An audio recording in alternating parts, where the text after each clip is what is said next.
सबसे विराट जनतंत्र जगत का आ पहुंचा। जी हाँ, नमस्कार। न्यूज लेटर के साथ हाजिर हूं मैं राकेश रंजन।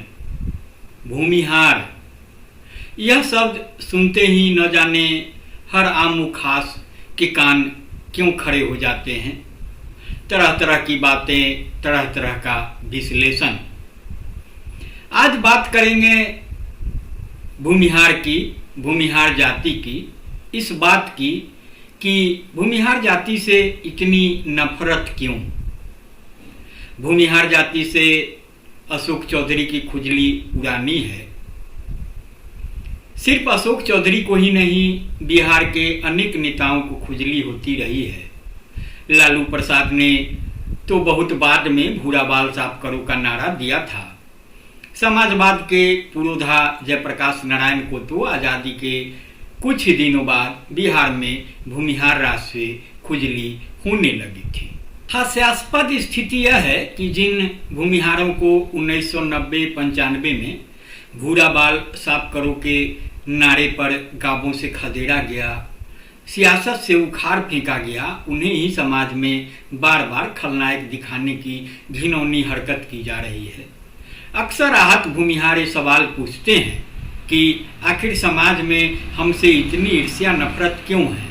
हमने समाज के शैक्षणिक विकास के लिए शिक्षण संस्थानों का जाल बिछाया, स्कूल, कॉलेज और अस्पताल बनवाया, मंदिरों का निर्माण कराया, नौकरियां छीन ली, जमींदारी चली गई और सियासत में हाशिए पर धकेल दिए गए।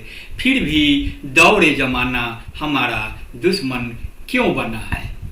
ये जो सवाल हैं, इसका जवाब ढूंढने की कोशिश की है बिहार के वरिष्ठ पत्रकार विवेश त्रिवेदी ने।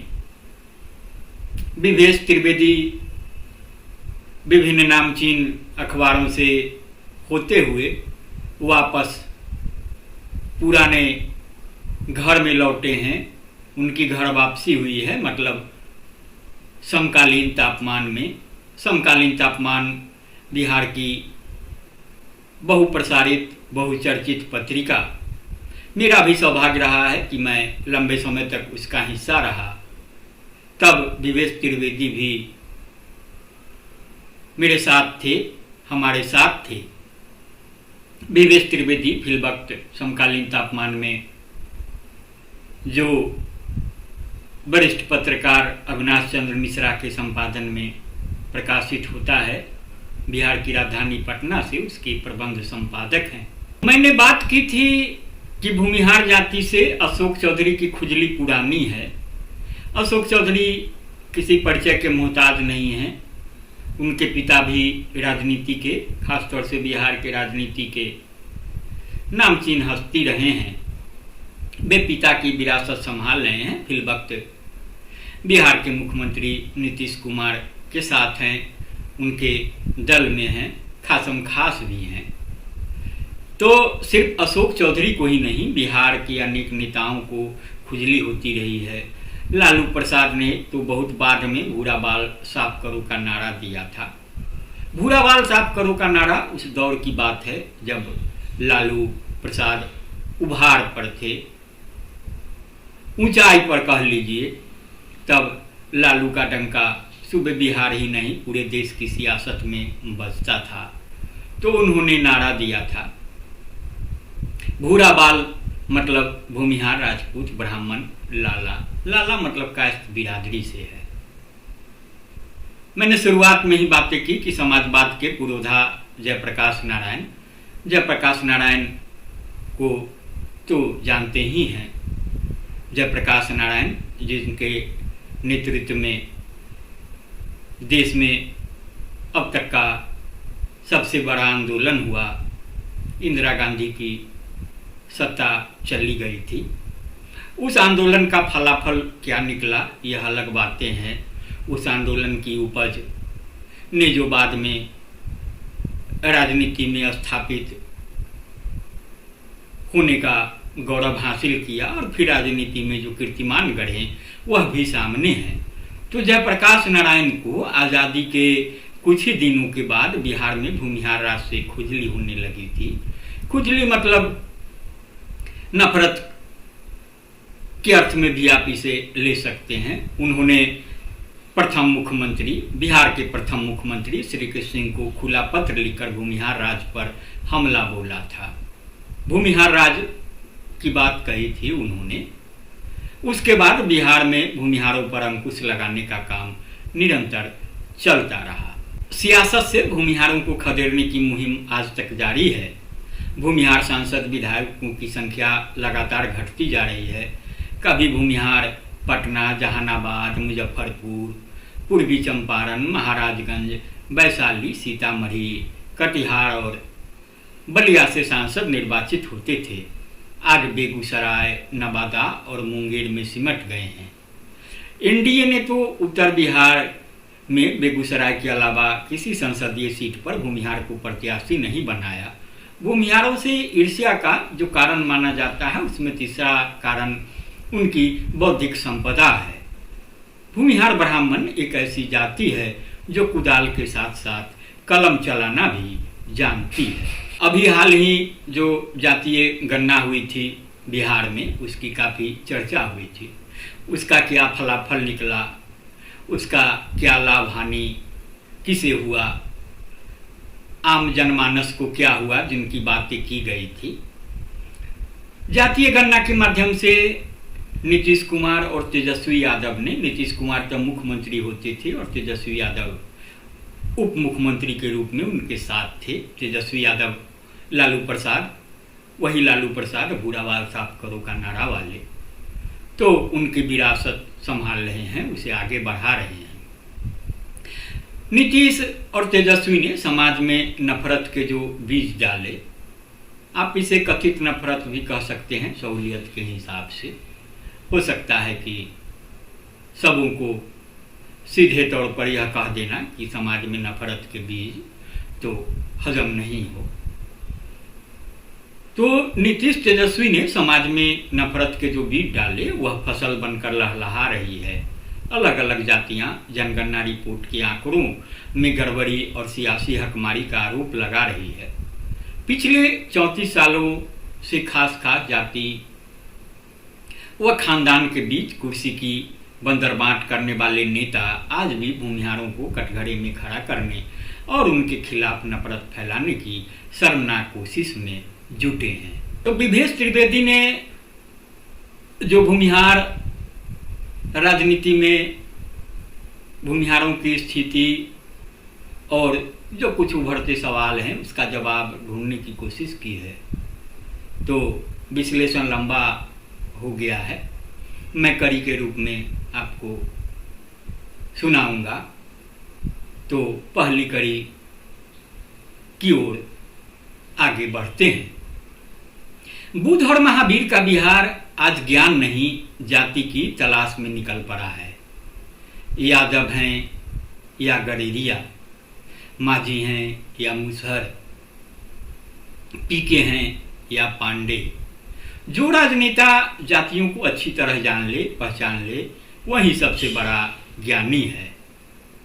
राज्य सरकार के वरिष्ठ मंत्री अशोक चौधरी ने जहानाबाद में पार्टी कार्यकर्ताओं को संबोधित करते हुए सार्वजनिक मंच से कहा था, हम भूमिहारों को अच्छी तरह से जानते हैं।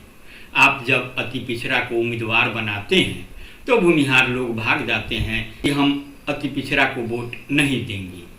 अशोक चौधरी का वीडियो क्लिप सोशल मीडिया पर वायरल है।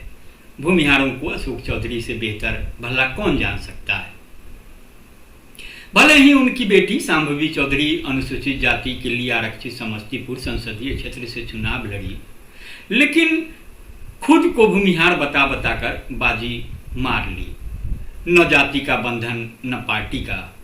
जहानाबाद से पूर्व सांसद एवं जदयू के नेता जगदीश शर्मा ने अशोक चौधरी पर जवाबी हमला बोला।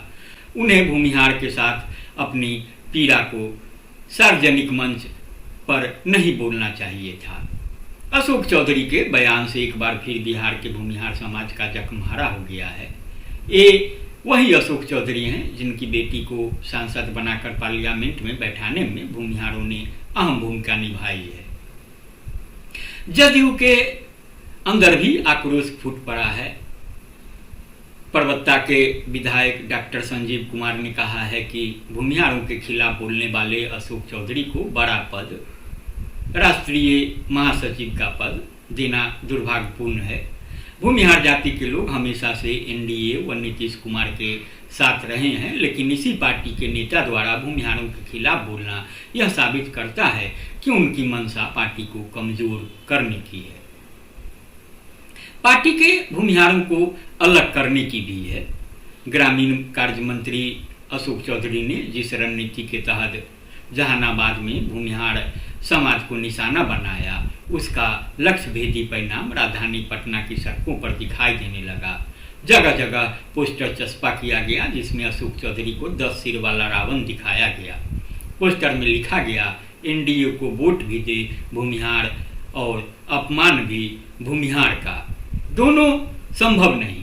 रावण रूपी अहंकारी मंत्री अशोक चौधरी का घमंड तोड़ेगा बिहार का भूमिहार समाज।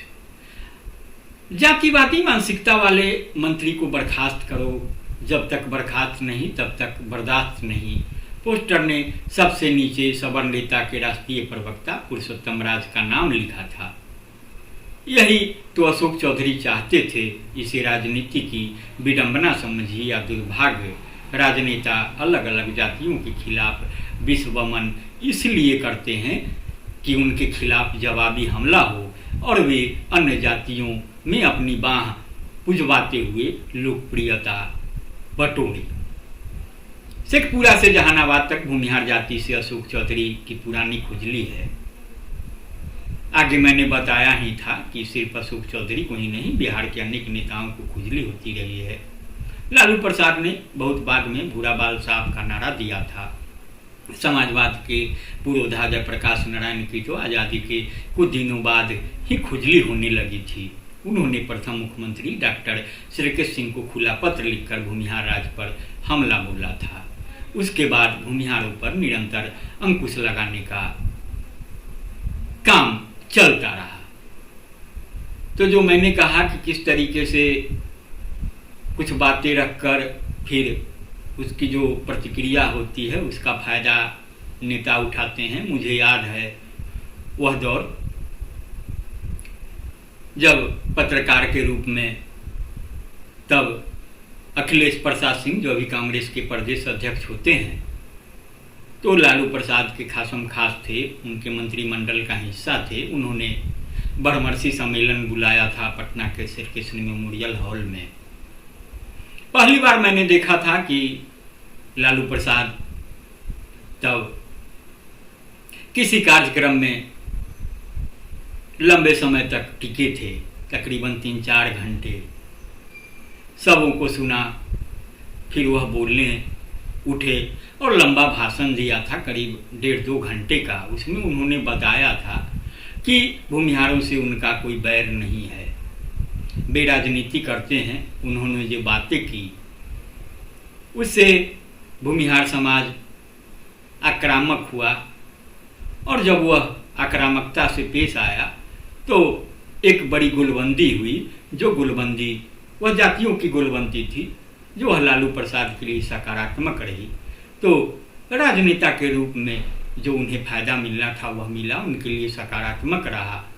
तो फिर वो उसी तरीके से बातें करते रहें, लेकिन इसका मतलब यह नहीं है कि वे भूमिहार बिरादरी से बैर रखते हैं। तो यह लालू प्रसाद की बात थी, एक ईमानदार बात थी, जो राजनीति का सच भी है। तो फिर दूसरी कड़ी में आगे बातें करेंगे, फिर वक्ता आप इसे संजीदगी से सुनेंगे, गुनेंगे और फिर अपनी प्रतिक्रिया से जरूर अवगत कराएंगे। हाँ, आपने अगर न्यूज़लेटर बिथरा के रंजन को अब तक सब्सक्राइब नहीं किया है तो सब्सक्राइब भी करेंगे। हाँ, स्पष्ट कर दूं कि मेरा इरादा किसी जाति विशेष को न महिमा मंडित करने की है, न किसी जाति विशेष को आहत करने की है। जो बातें हैं एक विश्लेषण है, तो वही सामने है, तो आपको इसी रूप में इसको लेना है। नमस्कार।